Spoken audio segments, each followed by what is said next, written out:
তপ্ত রোদে লাল হাল্ক ঘাম ঝরিয়ে খেতে লাঙল চালাচ্ছে, কারণ পরিশ্রমী তার আসল শক্তি। সারাদিন হাড়ভাঙা খাটুনি শেষে ক্লান্ত লাল হাল্ক তৃপ্তি করে খেয়ে শান্তিতে ঘুমিয়ে পড়ল।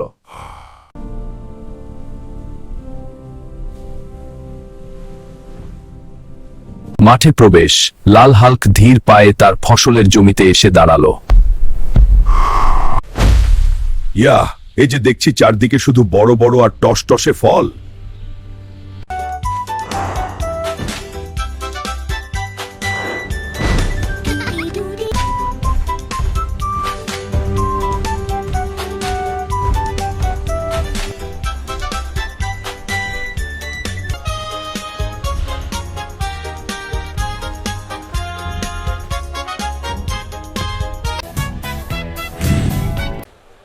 তাজা ফল, একদম বাগান থেকে আনা সতেজ ফল নিয়ে যাও।